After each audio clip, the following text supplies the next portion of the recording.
C'è qualcosa di profondamente surreale nell'idea di poter camminare fisicamente all'interno di un flusso di dati. Ah, assolutamente sì. Non stiamo parlando di mettere un visore per la realtà virtuale stando comodamente seduti sul divano di casa.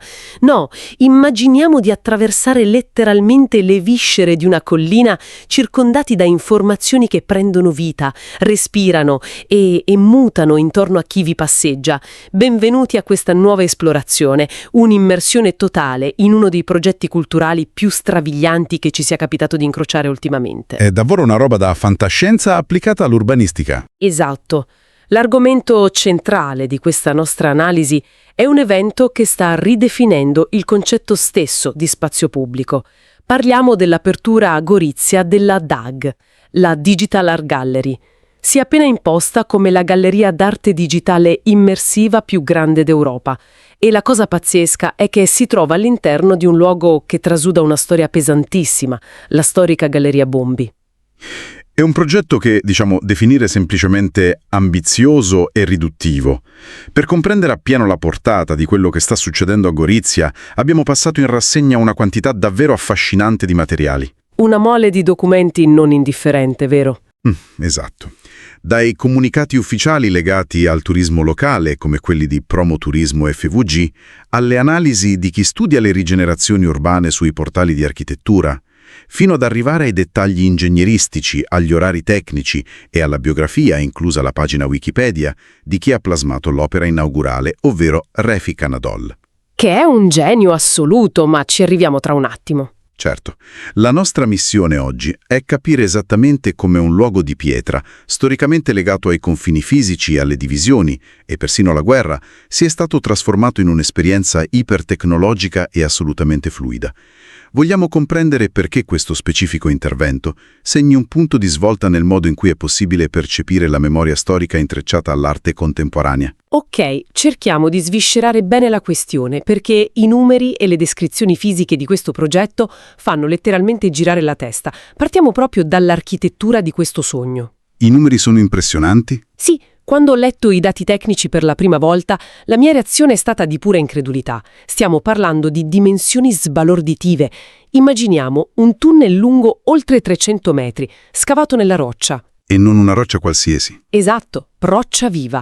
Al suo interno un tratto di ben 100 metri è stato interamente rivestito da 1000 metri quadrati di schermi LED curvi di ultimissima generazione. Cioè è una superficie immersiva continua, niente cornici, niente interruzioni. È un nastro luminoso che avvolge completamente chi vi cammina dentro, dal pavimento fino al soffitto.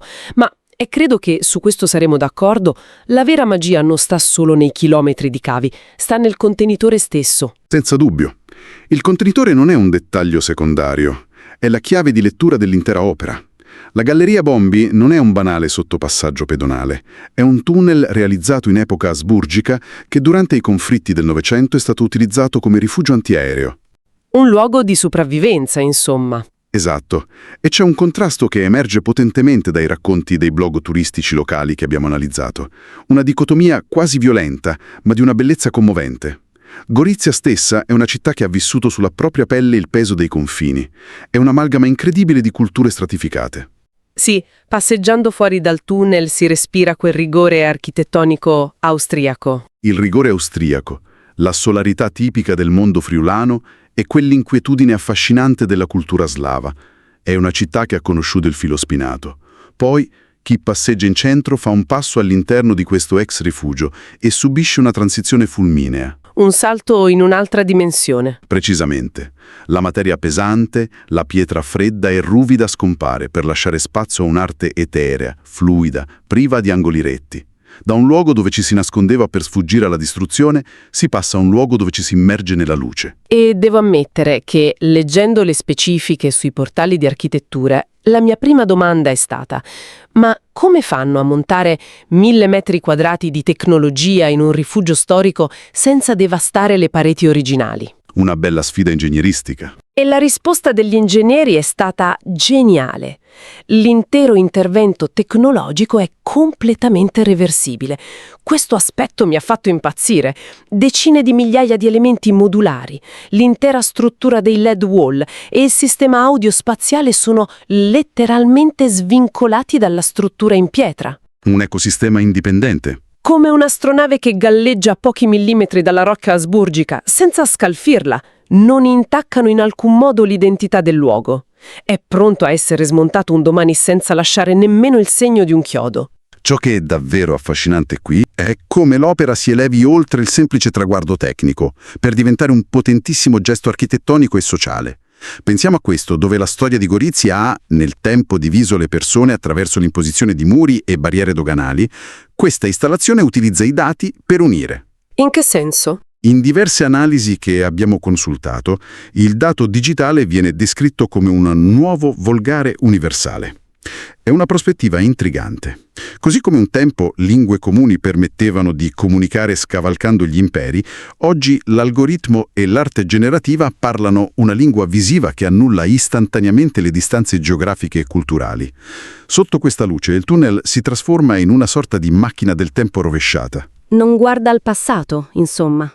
Esatto, prende il peso immane della memoria locale e lo proietta in una dimensione iperfluida, collettiva e proiettata verso il futuro. È una visione che cambia completamente l'approccio alla visita.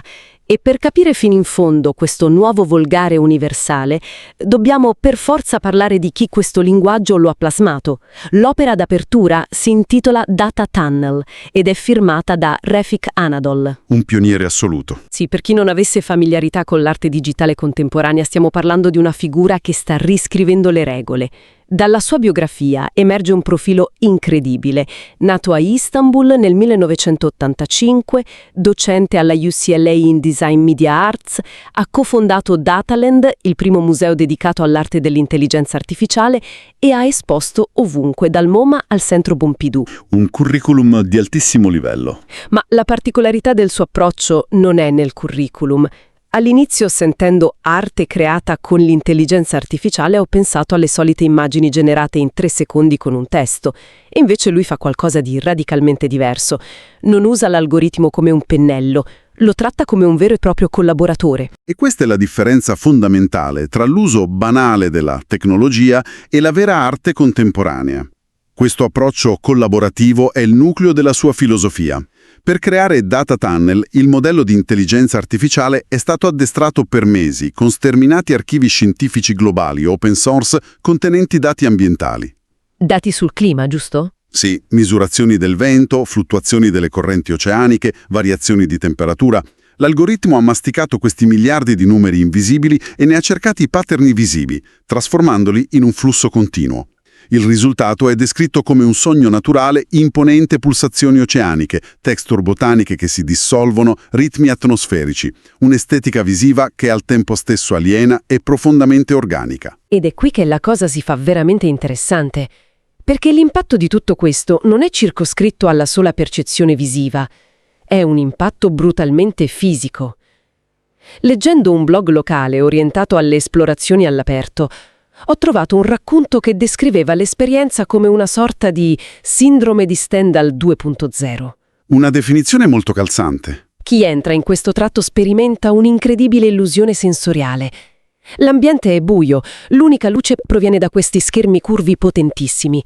Il cervello perde del tutto la percezione degli angoli e dello spazio architettonico. I piedi poggiano su un pavimento solido, ma l'occhio viene ingannato da una prospettiva infinita. È una reazione neurologica affascinante. C'è una discrepanza tra ciò che sente il sistema vestibolare, in equilibrio garantito dai piedi a terra, e ciò che registra il nervo ottico.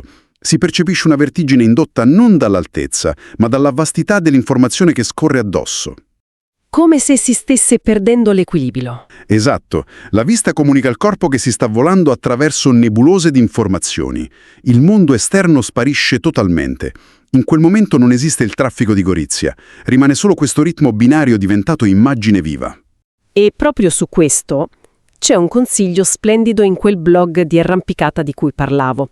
Un aneddoto che mescola sport e filosofia. L'autore suggerisce a chi entra di non fare l'errore di cercare di capire l'algoritmo. Non bisogna provare a decifrare quale dato ambientale stia generando quell'onda blu. Un ottimo consiglio. I muscoli si irrigidiscono, perdi il ritmo e cadi. Il consiglio è lasciare andare il controllo, lasciare semplicemente che i dati scorrano addosso proprio come il tempo è scorso sulla pietra di Gorizia per secoli. Trovo che sia un'analogia perfetta e ci porta dritti a riflettere sull'obiettivo più profondo di questa galleria. C'è una trasformazione in atto, un passaggio dalla memoria statica a quella dinamica. Tradizionalmente la memoria di una città è affidata a monumenti e libri, oggetti che rimangono congelati nel tempo.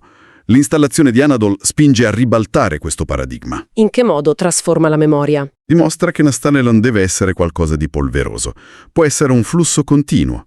Non è un caso che quest'opera sia centrale nel programma ufficiale di Gio 2025, l'anno in cui Gorizia, insieme a Nova Gorica, celebrerà il ruolo di capitale europea della cultura. La cultura qui è produzione continua di nuovi linguaggi. Quindi, cosa significa tutto questo in pratica? Per chi volesse effettivamente vivere questa esperienza, passiamo a qualche dettaglio organizzativo, perché ci sono indicazioni precise. La notizia più clamorosa è che l'ingresso è clamorosamente gratuito. Un aspetto non da poco. Decisamente. Ha aperto a metà dicembre 2025, attualmente, e lo sarà fino a maggio 2026, la galleria è visitabile nei giorni feriali dalle 10 alle 16. Nei fine settimana e nei festivi l'orario si estende dalle 10 alle 19. Però bisogna fare molta attenzione alle regole di registrazione. Gratuità non significa poter semplicemente piombare all'ingresso in gruppo. Per preservare l'isolamento sensoriale di cui parlavamo, bisogna prenotarsi obbligatoriamente indicando nome, cognome e un'email valida, con un massimo di 5 ingressi per operazione. Giusto, per evitare il caos. E a questo proposito c'è un avviso tecnico urgente, un ancoraggio temporale vitale per chi ci ascolta oggi. Facciamo attenzione alla data odierna. Oggi è domenica 22 febbraio 2026. Attenzione a questo dettaglio. È fondamentale sapere che domani, lunedì 23 febbraio 2026, il tunnel sarà eccezionalmente chiuso e l'accesso verrà sospeso per l'intera giornata. Serve per un'attività di manutenzione ordinaria sul sistema LED-wall, quindi chi avesse in mente di andarci domani dovrà rimandare a martedì. Se colleghiamo tutto questo al quadro generale, la gratuità dell'ingresso e la gestione degli spazi dimostrano come l'arte pubblica decentralizzata stia cambiando l'accessibilità alla cultura. Offrire gratuitamente un'opera immersiva di questa caratura democratizza l'accesso all'arte generativa, rendendola un'esperienza collettiva, capace di scuotere la percezione di chiunque. Arrivando alle battute finali, la sensazione che emerge è che il confine tra reale e virtuale sia ormai svanuto. In un'installazione fatta di chilometri di cavi e algoritmi incomprensibili, la tecnologia quasi scompare. L'emozione pura rimane l'unico algoritmo che conta davvero, in un mondo dominato dai dati. Un paradosso affascinante, senza dubbio. E questo tipo di approccio alla storia ci libera dal sovraccarico informativo che viviamo quotidianamente, trasformando i dati della nostra stanchezza moderna in pura esperienza estetica. Non dobbiamo per forza comprendere l'informazione in modo logico, a volte va solo attraversata. Questo solleva una questione importante. Un pensiero conclusivo logico dopo aver analizzato questi materiali. Se l'intelligenza artificiale è oggi in grado di masticare dati ambientali storici per creare un'architettura emotiva in un ex rifugio antiaereo, cosa succederà domani? Cosa intendi? Immaginiamo quando le reti neurali inizieranno a nutrirsi in tempo reale dei dati biometrici ed emotivi della folla che attraversa il tunnel. Battito cardiaco, calore corporeo. Le pareti fisiche delle nostre città del futuro reagiranno e cambieranno forma in base allo stato d'animo collettivo di chi ci cammina dentro. È una prospettiva che mette i brividi, le pareti che respirano con le nostre emozioni collettive. Davvero affascinante. E con questa potente immagine da elaborare, chiudiamo qui la nostra immersione nei documenti di oggi. È stato un viaggio incredibile tra architettura di pietra e futuri liquidi. Ci auguriamo che questa esplorazione sia stata stimolante. Un caro saluto e alla prossima esplorazione.